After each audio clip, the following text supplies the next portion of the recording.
নমস্কার, আপনারা দেখছেন বিগ নিউজের সঙ্গে আমি অনিকেত। আজ নবান্ন অভিযান 2016 সালে প্যানেল বাতিলের পর যে সকল শিক্ষকরা বা শিক্ষিকারা তাদের চাকরি হারিয়েছেন তারা আজকে এক পা করে নবান্নের দিকে এগিয়ে চলেছেন। এখানে আমরা বর্তমানে দাঁড়িয়ে আছি হাওড়া স্টেশনের ঠিক মাঝখানে, যার মাঝখানের যে পথ দিয়ে কিন্তু যে শিক্ষক শিক্ষিকারা আছেন তারা কিন্তু নবান্নের উদ্দেশ্যে রওনা দিচ্ছেন।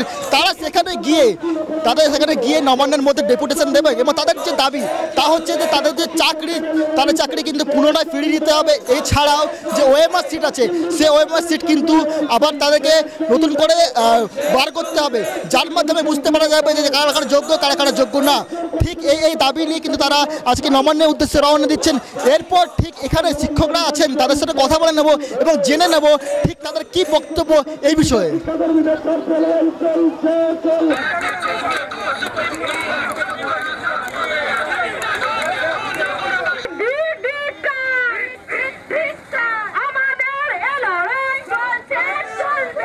কোনো কিছু সম্ভব হবে না, সুতরাং কোনো পুলিশি প্ররোচনায় আপনারা পা দেবেন না।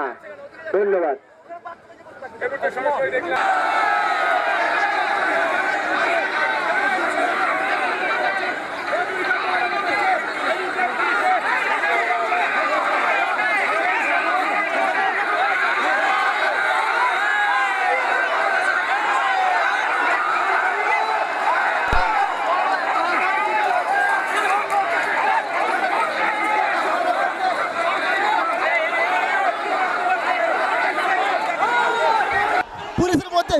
পুলিশের মধ্যে এবং শিক্ষকদের মধ্যে হাতাহাতির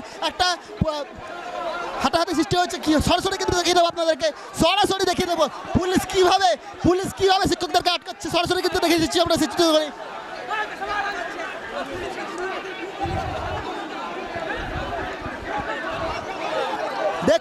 দেখুন পুলিশের সাথে কিন্তু কথোপকথন বাধা, পুলিশের সাথে কিন্তু হাতাহাতি, তার সাথে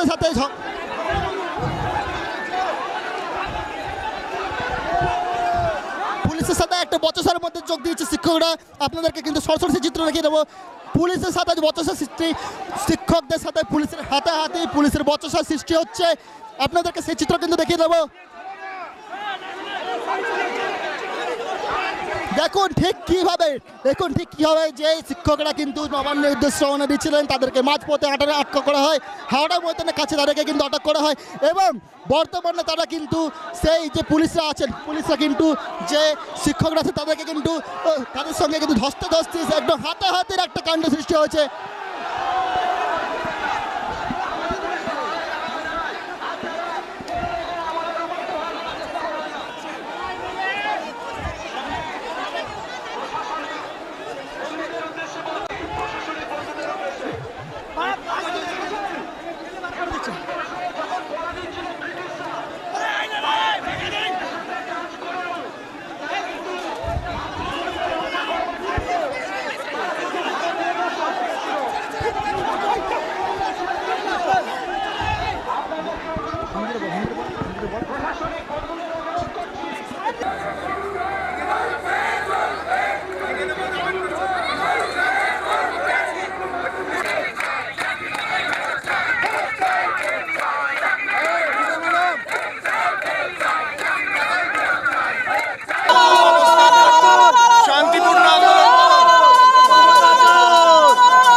আপনি গুলি চালাবেন, আমরা বলছি সেই গুলি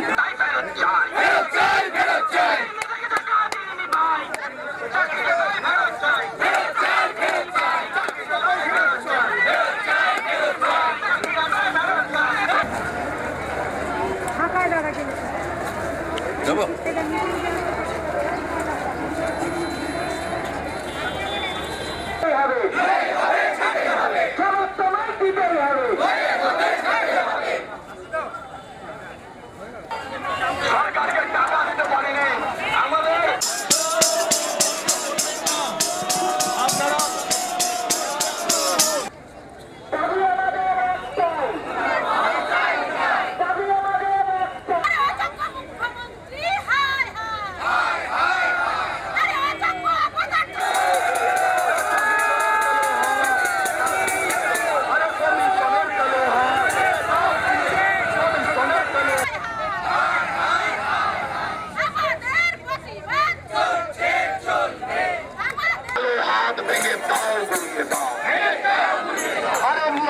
চক্রান্তকারীদের কালো হাত ভেঙে দাও, গুড়িয়ে দাও।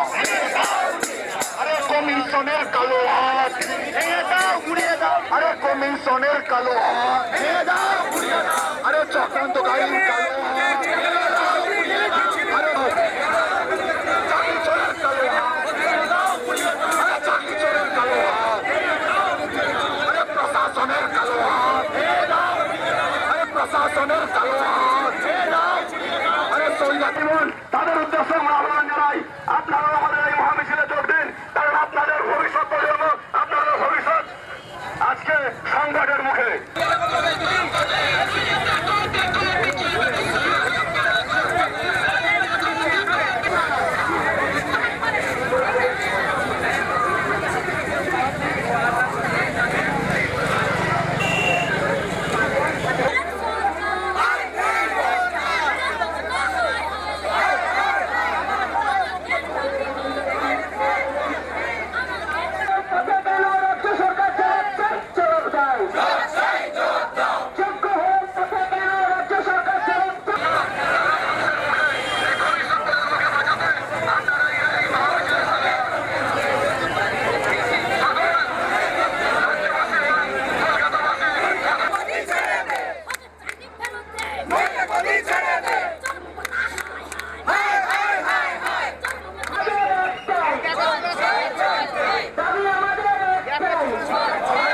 আমাদের সঙ্গে আলোচনায় বসুন। বিগত দিনে প্রতিবার আমরা চেয়েছি, হয়নি। আজকে আপনারা বসুন, দাবিটা শুনুন। শুধুমাত্র দুর্নীতির পক্ষে থাকবেন না, সততার প্রতীক নাকি আপনি, তাই সততা নিয়ে তো আমরা লড়াই করছি। আমাদের পাশে দাঁড়ান। যদি না ডাকেন কি করবেন? আমরা তাহলে পরবর্তী পদক্ষেপ নেব।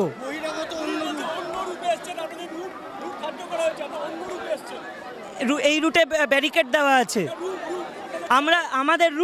আমাদের রূপ উনি যদি এখনো বুঝতে না পারেন যে আমরা শান্ত হয়ে লড়াই করছি, এটাকে যদি উনি মনে করেন যে একটা জঙ্গি আন্দোলন, তাহলে জঙ্গি আন্দোলন কীরকম হয় সেটা উনি দেখেননি হয়তো। তাহলে আমরা এই যে রূপ নিয়ে এসেছি, সত্যিকারেরই আমরা যোগ্য শিক্ষক শিক্ষিকা শিক্ষাকর্মী। আমরা এখানে এসেছি দুটো দাবি নিয়ে। সেই দাবির আলোচনা আপনারা এমনিই করতে পারতেন। আমাদের এই 1.5 বছর পরে নবান্ন অভিযান কেন দরকার পড়ছে? আপনারা কেন করলেন না আলোচনা? বিগত দিনে অনশন করে দাবি রেখেছিলাম আপনার সাথে আলোচনায় বসতে চাই, 5 জন গিয়ে বসতাম, কোনো অভিযান হতো না। তাহলে আপনারাই তো আমাদেরকে ইনস্টিগেট করলেন এই অভিযানে। আপনারা কোর্টে গিয়ে লড়াই করছেন দুর্নীতির পক্ষে, দুর্নীতিকে প্রমোট করছেন। কেন, কিসের জন্য? তাহলে সেটা একটাই কারণ আপনারা ওই দুর্নীতিগ্রস্ত যারা তারা টাকা দিয়েছে আপনাদের, তার পক্ষ নিয়ে লড়ছেন, তাদের দিকটা দেখছেন, আমাদের দিকটা দেখছেন না। তাহলে আমাদের উপায়টা কি? আপনারা কি এখানে বসে যাবেন? আমরা এখানে, আমাদের এখানে বহিরাগত নেই। আমাদের যে মঞ্চ, যোগ্য শিক্ষক শিক্ষিকা অধিকার মঞ্চ, সেই মঞ্চের আন্ডারে যারা যোগ্য চাকরিহারা তারাই শুধু এসেছেন। আমরা এখানে নিশ্চয়ই পুলিশের সঙ্গে কথা বলবো, আমরা সেই মতো এগোবো এবং আলোচনায় বসতে চাইছি। আপনারা শান্তিপূর্ণভাবে নবান্ন অভিযান করছিলেন, সেখানে আপনাদের পরিকল্পনা ছিল, কিন্তু মাঝপথে এখানে যে পুলিশ ব্যারিকেড দিয়ে আপনাদেরকে আটকে দিল, কি বলবেন আপনারা এই বিষয়ে? আর পুলিশে এখানে আটকাচ্ছে, শিক্ষকদের ওপরে হাতাহাতির একটা পরিস্থিতি সৃষ্টি হচ্ছে, কি বলবেন? অদ্ভুত লাগছে যে আজকে মাননীয় মুখ্যমন্ত্রীর পুলিশ চোরেদেরকে প্রোটেকশন দিচ্ছে। তারা টেন্টেডদের জন্য সিঙ্গেল বেঞ্চে যাচ্ছে, ডিভিশন বেঞ্চে যাচ্ছে, তাদেরকে পরীক্ষায় বসতে দিতে হবে। আর যোগ্যরা যখন তাদের দাবিপত্র জানাতে আসছে তখন এইরকম একটা ব্যারিকেড দিয়ে দেওয়া হচ্ছে। তাদের জন্য জলকামান রেডি আছে, কাঁদানে গাছ রেডি আছে, এছাড়াও লাঠি তো আছেই, বুলেটও আছে কিনা আজকে আমরা জানি না, সেটা আমরা পরে দেখতে পাবো। একটু আগে আমরা দেখতে পেলাম যে পুলিশের সাথে শিক্ষকদের যে হাতাহাতির একটা ধস্তাধস্তির পরিস্থিতি সৃষ্টি হয়েছিল, কি বলবেন এই বিষয়ে আপনি? আমরা তো শুধুমাত্র মুখ্যমন্ত্রীর কাছে আমাদের দাবিপত্র জানাতে এসেছি, তাহলে এখানে হাতাহাতি ধস্তাধস্তি হবে কেন? উনি তো আমাদেরও মুখ্যমন্ত্রী। আজকে সরকারের দুর্নীতির জন্য এতগুলো যোগ্য মানুষের চাকরি চলে গেছে, এতজন যোগ্য শিক্ষক শিক্ষিকা শিক্ষাকর্মীদের চাকরি চলে গেছে, তারা তাদের দাবি জানাতে যাবে না?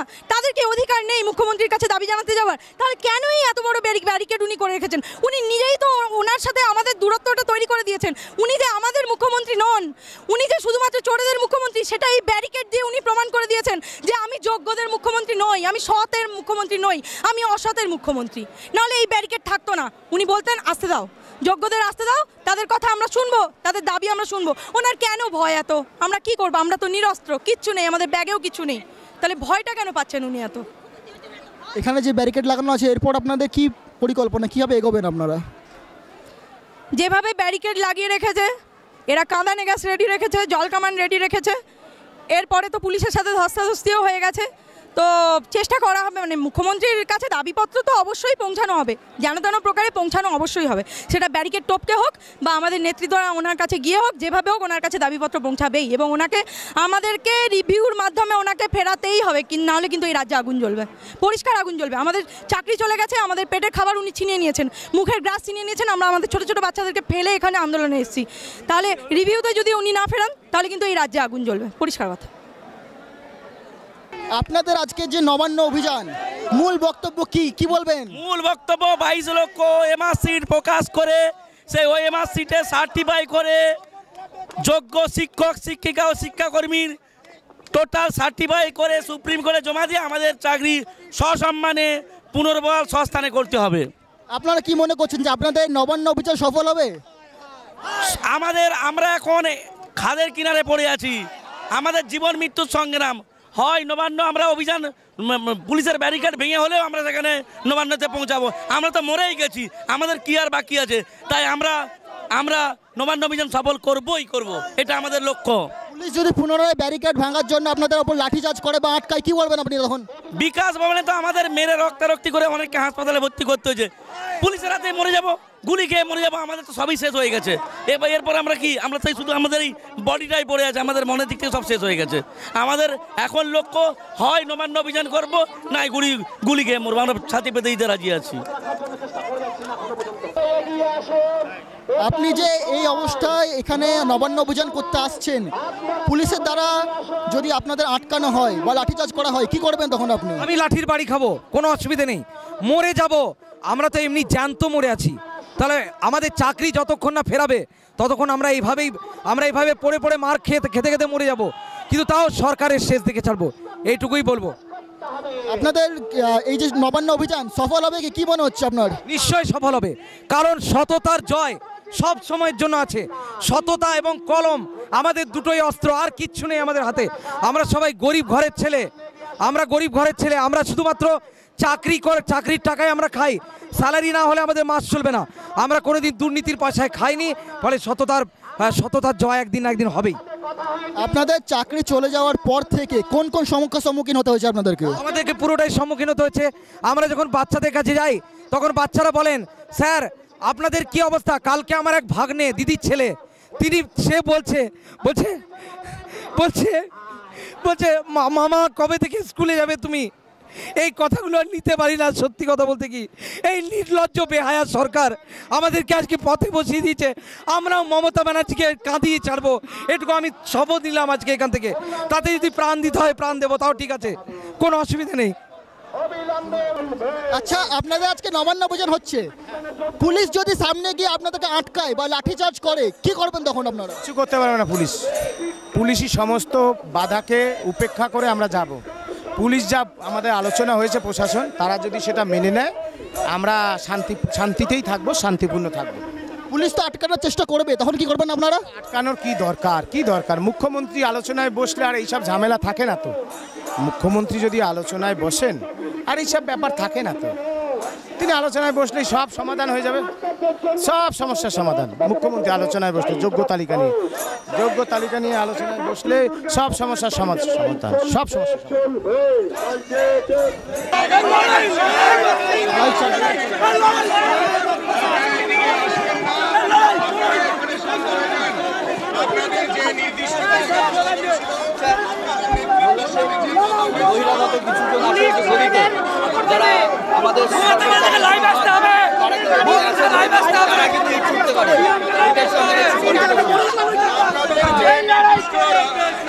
ছিল আপনাদের